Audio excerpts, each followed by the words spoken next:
पहाड़ों के बीच में सफ़र करते हुए जब ठंडी हवाएं आपके चेहरे को छू के गुजरेंगी, वो आपको एक अलग ही एहसास देगा। मैकाल पहाड़ियों की गोद में लगभग 3500 फीट की ऊंचाई पे बसे इस पवित्र नगरी अमरकंटक में आपका स्वागत है। आइए हम और आप इस पवित्र नगरी की संपूर्ण यात्रा के साक्षी बनते हैं। त्वदीय पाद पंकजम नमामि देवी नर्मदे। तो हम लोग अपने पहले पड़ाव में आ चुके हैं मां नर्मदा के उद्गम स्थल पर। ये अमरकंट है, भगवान शिव की ये तपोस्थली है जहाँ नर्मदा का प्रादुर्भाव हुआ है। ये नर्मदा का उद्गम स्थल है। जैसे हम लोग कहते हैं कि आदौ ब्रह्मांड खंडे त्रिभुवन विप्रे कल्पदाशा कुमारी मध्यान्हे शुद्धरेवा बहत सुर नदी वेद कंठोपकंठे श्रीकंठे कन्या रूपाम ललित शिवटाम शांकरीम ब्रह्म शांति सा देवी वेद गंगा ऋषिकुल तरणिम। ऋषियों के कुल को, ये भारत भूमि ऋषियों की है। तरणिम नर्मदाम माम पुनातु, नर्मदा कुलों को तारने आई है। सर्व तीर्थ नायकम, ब्रह्मांड में जितने भी तीर्थ हैं उनकी अधिष्ठात्री नर्मदा है। लोगों ने इसका झूठा वो प्रचार प्रसार की नर्मदा पसीने से निकली। तो नर्मदा की उत्पत्ति कैसे हुई? तो जब भगवान शिव ने मंथन के समय में जो विष का पान किया, उस समय शक्ति ने उनके कंठ में अमृत कलश रूप बनकर धारण हुई। भगवान ने धारण किया और जब भगवती ने उस कंठ को त्यागा तो वो शांकरी स्वरूप में प्रकट हुई और वही निर्मदा कहलाई जो नर के मद को हरती है। एकमात्र कलयुग में यही एक देवी है जो लोगों के कुल को तारती, इसकी परिक्रमा होती है। जो मनुष्य इसकी परिक्रमा करता है उसको 100 अश्वमेध यज्ञ का फल प्राप्त होता है और इसके दर्शन मात्र से उस व्यक्ति के जीवन का प्रारब्ध क्षीण होता है।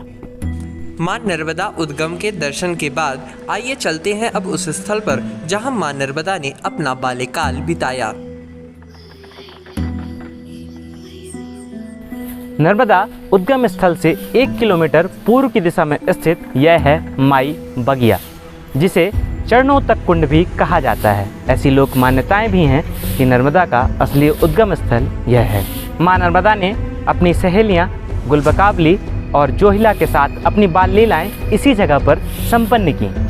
और नर्मदा जी जिनके साथ खेला करती रही वो उनकी सहेली गुलबकावली और जोहिला। गुलबकावली पौधे के रूप में यहाँ पर स्थिर हैं, जिनके फूल से अर्क तैयार होता है, गुलबकावली अर्क। और जोहिला नदी जलेश्वर धाम से दिखाई पड़ती है। आइए चलते हैं अब उस स्थल पर जहां मां नर्मदा अपने पहले जलप्रपात का निर्माण करती हैं।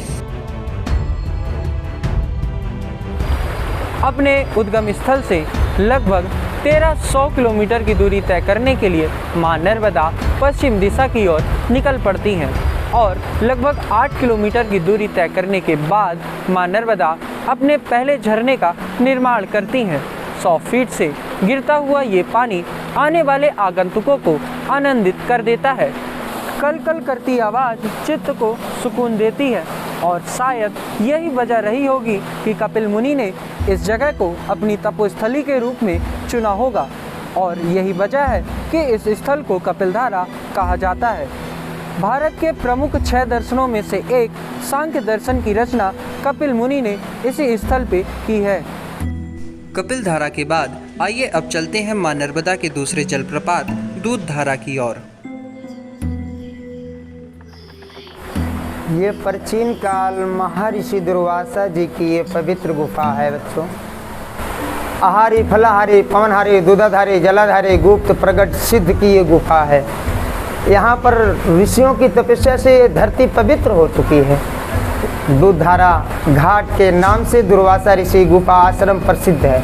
दूध धारा से मां नर्मदा अमरकंटक के जंगलों पहाड़ों से होते हुए अपने आगे के सफर में निकल जाती हैं और आइए अब हम चलते हैं अमरकंटक के दूसरी विशाल नदी की ओर।